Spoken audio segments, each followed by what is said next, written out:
reading from the 14th chapter of the Gospel according to St. Matthew. Jesus made the disciples get into the boat and go on ahead to the other side while he dismissed the crowds. And after he had dismissed the crowds, he went up the mountain by himself to pray.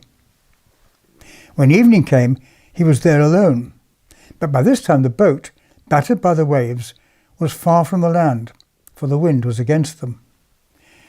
And early in the morning he came walking towards them on the sea.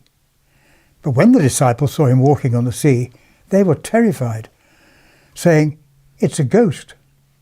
And they cried out in fear.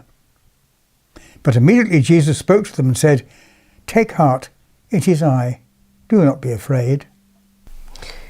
Today we commemorate the Battle of Britain, when for over 4 months the RAF defended the United Kingdom against large-scale attacks by the Luftwaffe.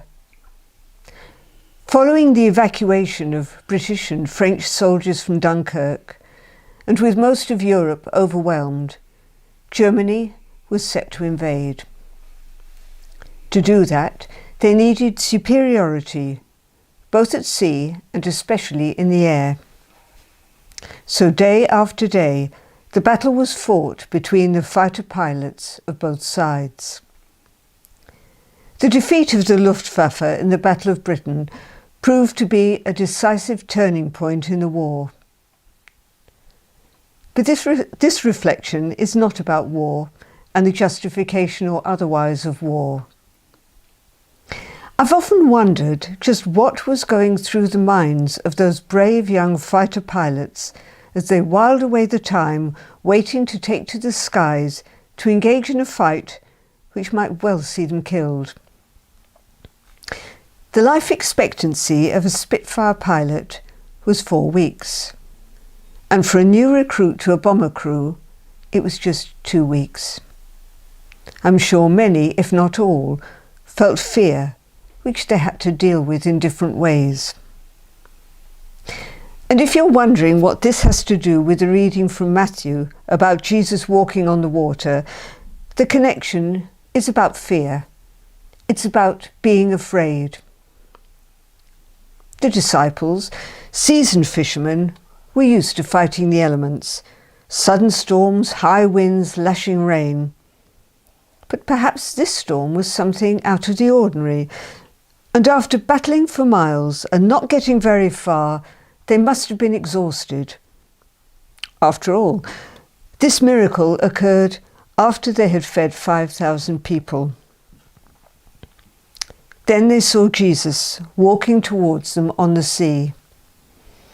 And if they were afraid before, now they were terrified, thinking it was a ghost.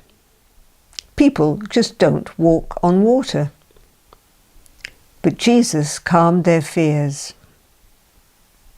We've all experienced fear, and there have been times when we've all been afraid. As children, we feared the dark, the nasty thing that would creep into our bedroom window at night. In my case, it was a mouse. One of my very first memories is of the fear I felt when I let go of my father's hand in a busy market in London, and when I reached for it, it was no longer there. I remember the sick feeling I had as I looked at the sea of legs surrounding me. I was very little. And my overwhelming relief when I saw my mother and father. Such things stay with you. COVID has, of course, been likened to being at war, this time against an unseen enemy. And for the past 18 months or so, we've all lived with the fear of it striking ourselves or our loved ones, and that fear is by no means over. Seeing the naked terror on the faces of those at Kabul airport as they tried to flee Afghanistan in the wake of the Taliban victory is a stark reminder that we're all subject to fear, and it's very, very real.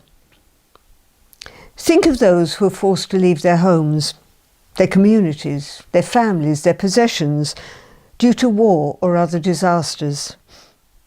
Surely we all have a responsibility to give aid and welcome to those refugees who bring with them nothing but the clothes they stand up in, and a nightmare of fearful memories.